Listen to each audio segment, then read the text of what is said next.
요즘 카페나 음식점, 공방 등 곳곳에서 청년들의 도전이 이어지고 있습니다.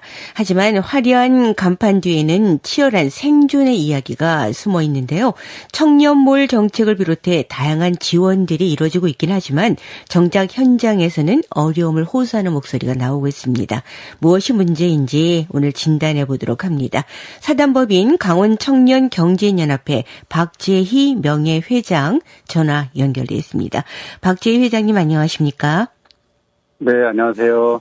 네, 먼저 청년몰 문제부터 좀 짚어봤으면 합니다. 강원도 내 청년몰 공실률이 35%에 달한다 이렇게 전해지고 있는데 전국 두 번째 공실률이라고 알고 있어요. 이 한때 청년 창업의 모델로 불리던 곳이 이렇게 침체될 수밖에 없었던 이유 어디에 있다고 볼 수 있을까요? 네, 이 부분에 대해서 이미 춘천시도 2023년도에 청년몰에 대해서 실패를 인정하는 보도가 나온 적이 있었어요. 네네. 그래서 저는 일단 이 대상지 자체가 실패가 예견된 장소였다고 보고 있습니다. 그에 대한 가장 큰 요인으로 청년몰을 구성하는 장소에 대한 지리적 위치가 문제가 있다고 봅니다. 네. 구도심의 청년몰 유치는 구도심은 사실 기성세대도 살아남기 힘든 위치를 가지고 있거든요. 그러한 벼랑 끝 위치에 사회 초년생인 청년을 시험대로 삼았다는 것은 아주 위험한 발상이었다고 저는 보고 있습니다. 네네.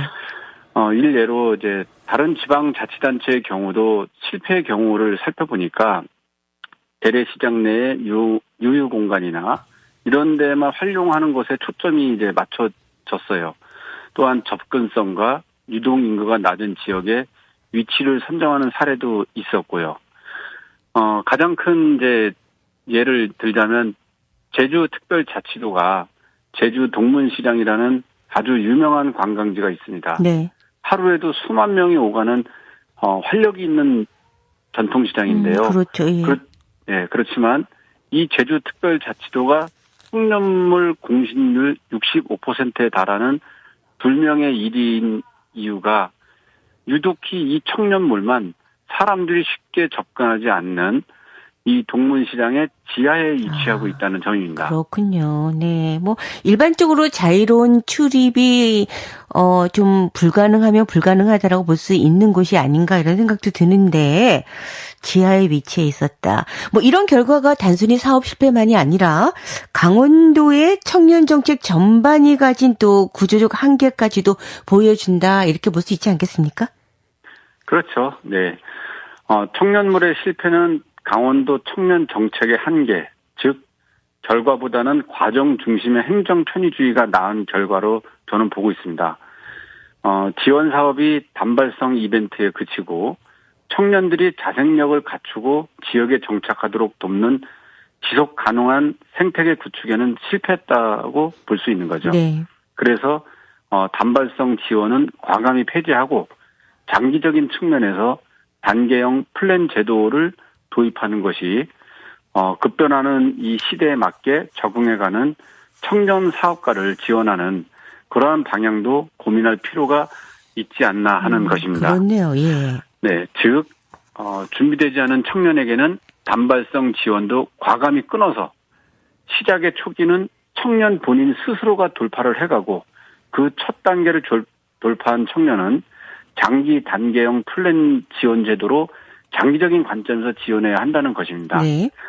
전통시장 활성화와 청년 창업 지원이라는 두 마리 토끼를 다 잡으려다가 둘 다 놓친 격이며 이는 청년들의 정착이라는 근본적인 정책 목표가 많이 희석되어 있다, 아니면 퇴색해 있다 이렇게 볼 수 있습니다. 그래요. 청년 창업은 여전히 정부 정책의 핵심 키워드로도 강조되고 있는 부분인데요.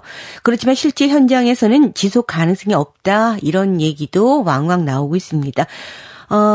우리 박 대표님께서 만나는 청년 창업자들의 현실은 어떨까요?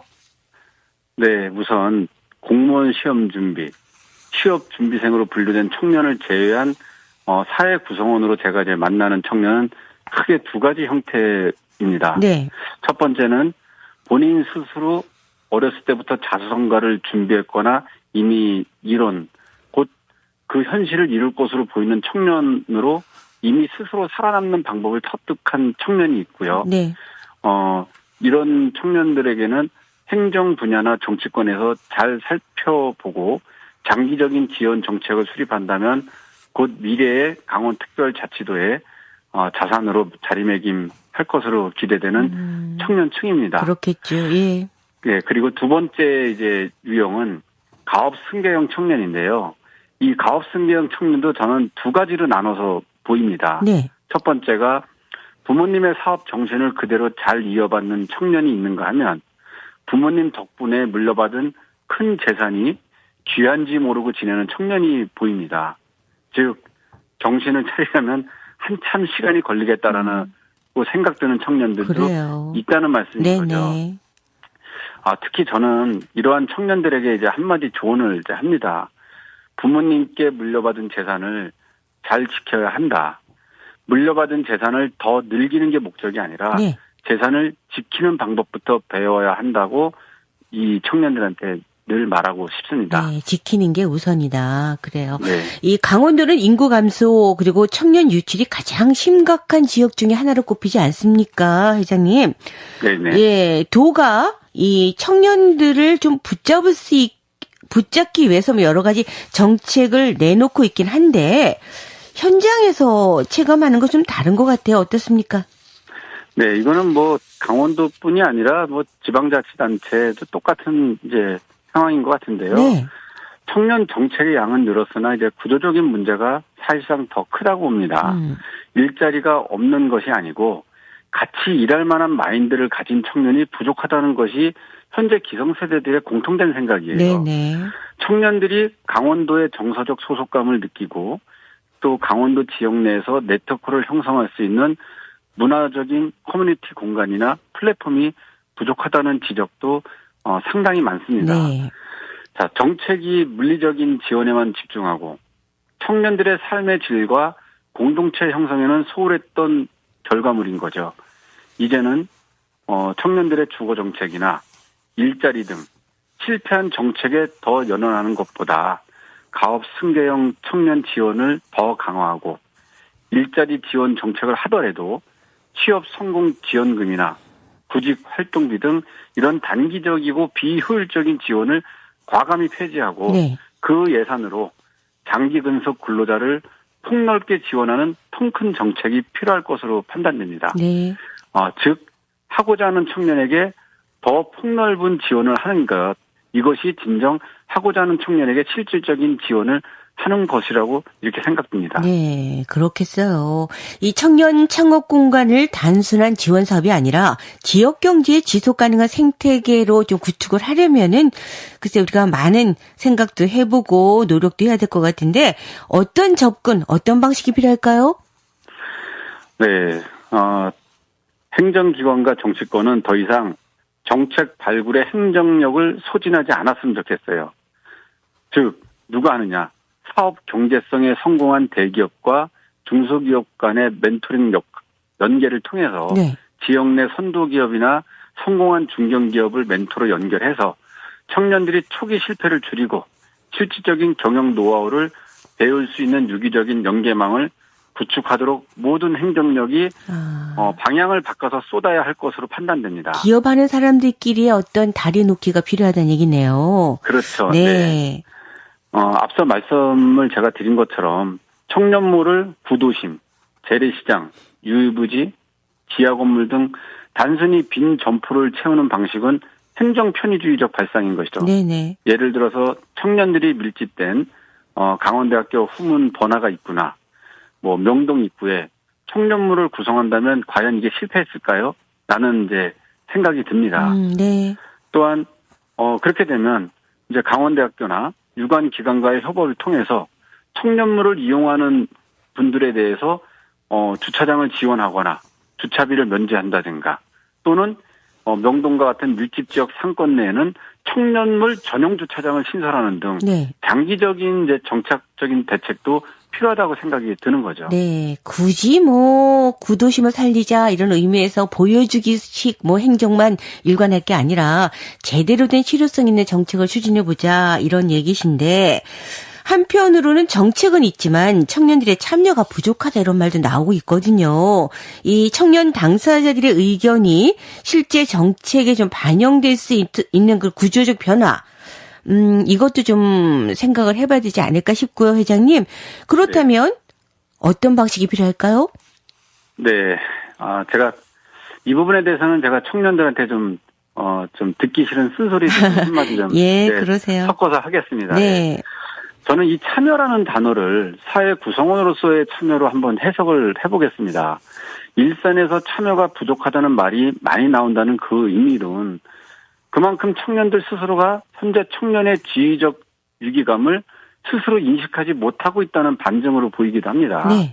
자, 기성세대는 청년 시절에 수시로 배고픔을 알고 지내다가 청년이라는 시간적 흐름을 만끽하지 못한 채 어느새 기성세대가 되어버렸어요. 네네. 그러나 지금의 청년은 과거보다 많은 문화와 볼거리, 즐길 거리가 있음에도 사회 구성원에 참여가 되지 못하는 것은 저는 그 부모님들의 영향도 크다고 생각이 돼요. 그래요. 그만큼 청년들이 스스로 자립하거나 생존의 위협이 있을 수 있다는 의식을 느끼기 전에 부모님들이 먼저 치유를 해주거나 해소시켜주는 부분이 강하거든요. 네네. 즉 아직도 울거나 배고프다는 아이에게 밥을 먼저 갖다 주기 때문에 지금 시대의 부모님들은 청년의 배고픔 해소를 위해 밤낮으로 일을 하는 것이 과거와 많이 다르다는 점인 거죠. 네, 그래요. 청년몰, 창업, 일자리 등 다양한 문제를 좀 얘기해 봤는데 창업이나 일자리 이전에 청년들이 지역에 머물고 싶어하는 환경이 좀 마련돼야 되지 않겠느냐 이런 지적도 많습니다. 그럼 회장님 마지막으로 강원도에서 다시 청년이 머물고 싶은 곳을 만들기 위해서 좀 우선적으로 바뀌어야 될, 변화되어야 할 점이 있지 않겠습니까? 좀 꼽아주신다면 어떤 걸 꼽아주시겠어요? 네, 앞서서 말씀드린 내용하고도 약간 일부 중복되는 것도 네네. 있긴 하지만 청년들이 지역을 떠나는 이유는 삶의 기회가 수도권에 비해서 현저히 부족하다고 느끼기 때문으로 보입니다. 청년에게 양질의 일자리 제공, 경제적 민착함을 주기 위해서는 청년에게 직접 지원해주는 그런 소소한 단발성 지원보다 청년에게 기회를 제공하고자 하는 기업체에게 각종 세제 혜택이라든가 폭넓은 인센티브 지원 등을 강구하면 네. 행정 편의주의적 지원 제도에서 기업들이 함께 참여하거나 스스로 청년을 일깨우는 시대적 흐름으로서의 전환이 필요할 거라고 생각이 듭니다. 그래요. 청년들을 붙잡을 수 있는 뭔가 자구책을 기업들이 세워줬으면 하는 바람이 또 사회적 바람이 아닐까라는 생각이 듭니다. 오늘 말씀 잘 들었습니다. 고맙습니다.